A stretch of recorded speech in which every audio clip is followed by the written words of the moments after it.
નમસ્કાર, હું સોનલ. મંતવ્ય ન્યૂઝમાં આપનું સ્વાગત છે. તો મહત્વપૂર્ણ સમાચાર કહી શકાય કે રાહુલ ગાંધી ગુજરાતના પ્રવાસે આવશે. કોંગ્રેસ અધ્યક્ષ આગામી સપ્તાહે ગુજરાતના પ્રવાસે આવશે. 1.5 મહિનામાં રાહુલ ગાંધી ત્રીજી વાર ગુજરાતના પ્રવાસે આવશે. રાહુલ ગાંધીના સૌરાષ્ટ્ર પ્રવાસની તૈયારીઓ શરૂ કરી દેવામાં આવી છે. રાહુલ ગાંધી પરબ વાવડી ધામની મુલાકાત લેશે. સૌરાષ્ટ્ર પંથકમાં રાહુલ ગાંધી જનસભાને સંબોધન પણ કરશે. તો કોંગ્રેસ અધ્યક્ષ રાહુલ ગાંધી આગામી સપ્તાહે ગુજરાતના પ્રવાસે આવશે. 1.5 મહિનામાં રાહુલ ગાંધી ત્રીજી વાર ગુજરાત પ્રવાસે આવશે. રાહુલ ગાંધીના સૌરાષ્ટ્ર પ્રવાસની તૈયારીઓ શરૂ કરી દેવામાં આવી છે. તો રાહુલ ગાંધી પરબ વાવડી ધામની મુલાકાત પણ લેશે અને મોટી સંખ્યામાં જનસભાને સંબોધન પણ કરશે. સૌરાષ્ટ્ર પંથકમાં રાહુલ ગાંધી જનસભાને સંબોધન કરશે. મહત્વનું કહી શકાય કે કોંગ્રેસ અધ્યક્ષ આગામી સપ્તાહે ગુજરાત પ્રવાસે આવશે. તો રાહુલ ગાંધી 1.5 મહિનામાં ત્રીજી વાર ગુજરાત પ્રવાસે આવશે. તો તેઓ મોટી સંખ્યામાં જનસભાને સંબોધન કરશે. તો રાહુલ ગાંધીના સૌરાષ્ટ્ર પ્રવાસની તડામાર તૈયારીઓ શરૂ કરી દેવામાં આવી છે. રાહુલ ગાંધી પરબ વાવડી ધામની મુલાકાત લેશે. તે ઉપરાંત સૌરાષ્ટ્ર પંથકમાં રાહુલ ગાંધી મોટી સંખ્યામાં જનસભાને સંબોધન પણ કરશે. કોંગ્રેસ અધ્યક્ષ રાહુલ ગાંધી આગામી સપ્તાહે ગુજરાત પ્રવાસે આવશે. તેને લઈને તડામાર તૈયારીઓ શરૂ કરી દેવામાં આવી છે. તો 1.5 મહિનામાં રાહુલ ગાંધી ત્રીજી વાર ગુજરાતના પ્રવાસે આવશે. રાહુલ ગાંધીના સૌરાષ્ટ્ર પ્રવાસની તૈયારીઓ શરૂ કરી દેવામાં આવી છે. રાહુલ ગાંધી પરબ વાવડી ધામની મુલાકાત લેશે. તે ઉપરાંત તેઓ મોટી સંખ્યામાં સૌરાષ્ટ્ર પંથકમાં જનસભાને સંબોધન કરશે. તો મહત્વનું કહી શકાય કે કોંગ્રેસ અધ્યક્ષ રાહુલ ગાંધી આગામી સપ્તાહે ગુજરાતના પ્રવાસે આવશે. તો 1.5 મહિનામાં રાહુલ ગાંધી આ ત્રીજી વખત તેઓ ગુજરાતની મુલાકાત લઈ લેશે. રાહુલ ગાંધીના સૌરાષ્ટ્ર પ્રવાસની તૈયારીઓ તડામાર તૈયારીઓ શરૂ કરી દેવામાં આવી છે.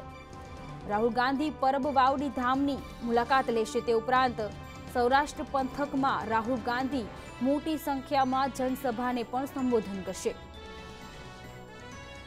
તો મહત્વનું કહી શકાય કે કોંગ્રેસ અધ્યક્ષ આગામી સપ્તાહે ગુજરાત પ્રવાસે આવશે. તો 1.5 મહિનામાં રાહુલ ગાંધી ત્રીજી વાર ગુજરાત પ્રવાસે આવશે. રાહુલ ગાંધીના સૌરાષ્ટ્ર પ્રવાસની તડામાર તૈયારીઓ શરૂ કરી દેવામાં આવી છે. રાહુલ ગાંધી પરબ વાવડી ધામની મુલાકાત લેશે. તે ઉપરાંત સૌરાષ્ટ્ર પંથકમાં રાહુલ ગાંધી જનસભાને સંબોધન પણ કરશે. તો મંતવ્ય ન્યૂઝના સંવાદદાતા કામેશ ચોકસી આપણી સાથે જોડાઈ ગયા છે. જી કામેશજી, કોંગ્રેસ અધ્યક્ષ રાહુલ ગાંધી ગુજરાતી પ્રવાસે આવશે, શું છે વધુ માહિતી? જી સોનલ, આપને જણાવી દઉં કે કોંગ્રેસના રાષ્ટ્રીય અધ્યક્ષ રાહુલ ગાંધી જે છે તે હવે ફરીથી ગુજરાતના પ્રવાસે આવે તેવા અત્યારે સંકેત સામે મળ્યા છે. જણાવી દઉં કે કોંગ્રેસ અધ્યક્ષ રાહુલ ગાંધી આગામી સપ્તાહે ગુજરાત આવે તેવી શક્યતા છે. 1.5 મહિનામાં રાહુલ ગાંધીનો અંદાજિત લગભગ ત્રીજી વખત ગુજરાતનો પ્રવાસ થશે કે ચૂંટણી પ્રચારને લઈને તેઓ હાલ ગુજરાત આવી રહ્યા છે. રાહુલ ગાંધીનું જે મિશન ગુજરાત છે તેની જો વાત કરવામાં આવે તો રાહુલ ગાંધી સૌરાષ્ટ્ર ઉપર પૂરેપૂરું ધ્યાન કેન્દ્રિત કરવા માંગે છે.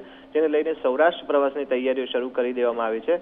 મળતી જાણકારી અનુસાર રાહુલ ગાંધી પરવાવડી ધામ જે છે ત્યાં આગળ મુલાકાત લેશે અને સૌરાષ્ટ્રમાં વિવિધ જે સ્થળો છે ત્યાં આગળ પણ તેમની જંગી સભાનું આયોજન કરવામાં આવેલું છે. કામેશજી, જણાવશો કે પ્રદેશ કોંગ્રેસને કેટલો ફાયદો થશે રાહુલ ગાંધીના ગુજરાત પ્રવાસથી? કામેશ, સીધી વાત છે, કારણ કે લોકસભાની ચૂંટણી હવે માથે આવીને ઉભેલી છે. 23મી એપ્રિલે ગુજરાતમાં લોકસભાની ચૂંટણીનું આયોજન કરવામાં આવેલું છે. જેને લઈને બંને બળિયા પક્ષો, જેને કહી શકાય ભાજપ અને કોંગ્રેસ, જેણે પ્રચાર અને પ્રસારના માધ્યમમાં એડી ચોટીનું જોર લગાવ્યું છે. ત્યારે ગુજરાત પ્રદેશને આગળ વધારવા માટે અને જે પણ ઉમેદવારોના નામ જાહેર થશે, જે સંભવિત ઉમેદવારો છે તેમને જીતાડવા માટે પણ જો રાહુલ ગાંધી ગુજરાતના પ્રવાસે આવશે ને તેમનું જે પણ કેમ્પેન હાથ ધરશે તેનાથી શક્યતા છે કે કોંગ્રેસની વોટ બેંક પ્રદેશ ગુજરાતની વાત કરવામાં આવે તો કોંગ્રેસની વોટ બેંક જે છે એ મજબૂત બનશે અને તેની વોટ બેંકમાં પણ વધારો થાય એવી શક્યતા છે. કામેશજી, જણાવશો કે રાહુલ ગાંધી ગુજરાતના પ્રવાસે આવશે તો તેની સાથે પ્રિયંકા ગાંધી આવે તેવી કોઈ સંભાવના ખરી? કામેશ, હાલ તો મળતી જાણકારી અનુસાર એવી કોઈ જાણકારી અને અહેવાલ પ્રાપ્ત થયા નથી કે પ્રિયંકા ગાંધી એમની સાથે જ આવશે. પરંતુ એવું મનાઈ શકે છે કે રાહુલ ગાંધી બાદ પ્રિયંકા ગાંધી પણ ગુજરાતનો પ્રવાસ કરી શકે અને કહી શકાય કે ગુજરાત જે છે એ વડાપ્રધાન મોદીનું પણ વતન રહી ચૂક્યું છે. માટે થઈને પ્રિયંકા ગાંધી ફાયર બ્રાન્ડ જેમ તેમણે યુપીમાં અને વારાણસીમાં પ્રચાર કર્યો હતો તેવી રીતના ગુજરાતમાં પણ ફાયર બ્રાન્ડ પ્રચાર કરી અને કોંગ્રેસની વોટ બેંકને મજબૂત કરે તેવી પણ શક્યતા છે. સોનલ, કામેશજી, સમગ્ર જાણકારી જાણકારી બદલ આપનો આભાર। તો કોંગ્રેસ અધ્યક્ષ રાહુલ ગાંધી આગામી સપ્તાહે ગુજરાતના પ્રવાસે આવશે। તો 1.5 મહિનામાં રાહુલ ગાંધી ત્રીજી વાર ગુજરાતના પ્રવાસે આવશે। તેમની નજર અત્યારે ગુજરાતના કોંગ્રેસના ગુજરાતની જનતાના વોટ બેંક પર રહેલી હોય તેવું ચોક્કસપણે માની શકાય છે।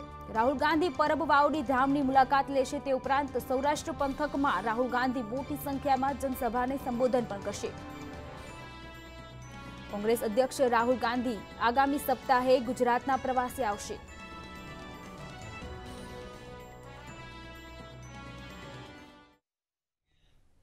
ગુજરાતના દિગ્ગજ નેતા શંકરસિંહ વાઘેલાએ લોકસભાની ચૂંટણીનો ઇનકાર કરતા તેઓએ ભાજપ પર આકરા પ્રહારો કરતા જણાવ્યું હતું કે ભાજપ અને એનડીએની સરકાર નહીં બને, માત્ર 160 સીટે જ લોકસભામાં મેળવી શકશે। 325થી વધુ બેઠકો ભાજપ વિરુદ્ધની પાર્ટીઓ લઈ જશે। પરિણામ બાદ એનડીએ વિરુદ્ધ બધા પક્ષો ભેગા થઈ સર્વે સમિતિથી વડાપ્રધાનની બનાવવામાં આવશે। તેઓએ કહ્યું હતું કે ભાજપના લોકો જૂઠું બોલે છે, લોકોને બેવકૂફ બનાવે છે, ભાષાની ગરિમા પણ જાળવતા નથી। તેમની પાસે 5 વર્ષના કામનો કોઈ હિસાબ નથી, એટલે 60 વર્ષનો હિસાબ માંગે છે, પરંતુ દેશની જનતા બેવકૂફ નથી અને ભાજપને હવે સારી રીતે સમજી ગઈ છે। और इनको कोई शर्म नहीं है, यानी कि आप देश की जनता को चौकीदार बनाना चाहते हैं क्या? बिलो स्टैंडर्ड चीज लेकर जो चलने वाले चौकीदारों का अपमान है। और मैं समझता हूँ कि भाषा का भी एक भाषा की गरिमा होती है। बिलो स्टैंडर्ड बात करना, झूठ बोलना, लोगों को बेवकूफ बनाना। और पुलवामा में हुआ, बालाकोट में जो हुआ उसका हिसाब भी लोग पूछ रहे हैं, इसलिए इनको कहने के लिए कुछ नहीं है। 5 साल का हिसाब देने के लिए कुछ नहीं है, इसलिए 60 साल का हिसाब मांग रहे हैं। देश की जनता बेवकूफ नहीं है कि इनकी बातों में आएगी।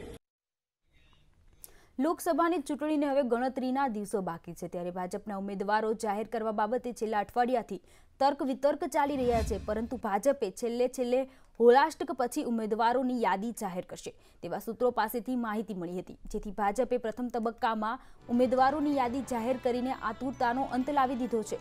દેશમાં યોજનારી લોકસભાની ચૂંટણીના પ્રથમ તબક્કામાં 91 સીટોનું અને બીજા તબક્કામાં 97 સીટોની એમ કુલ 184 સીટોની ભાજપની યાદીમાં ઉમેદવારોનો સમાવેશ કરવામાં આવ્યો છે।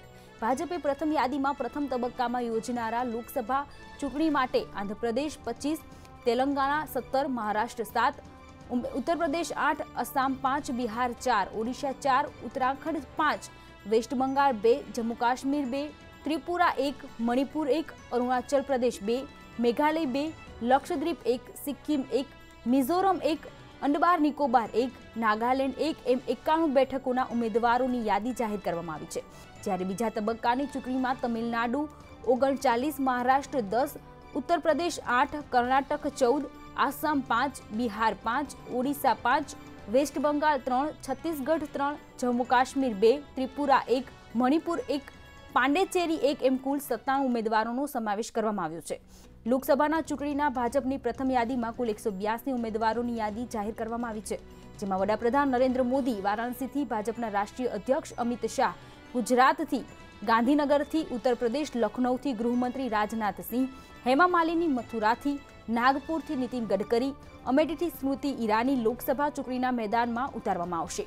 આ યાદીમાં સૌથી ચોંકાવનારું નામ અમિત શાહનું છે, કારણ કે ભાજપના જૂના જોગી લાલકૃષ્ણ અડવાણીના નામ પર કાતર ફેરવવામાં આવી છે।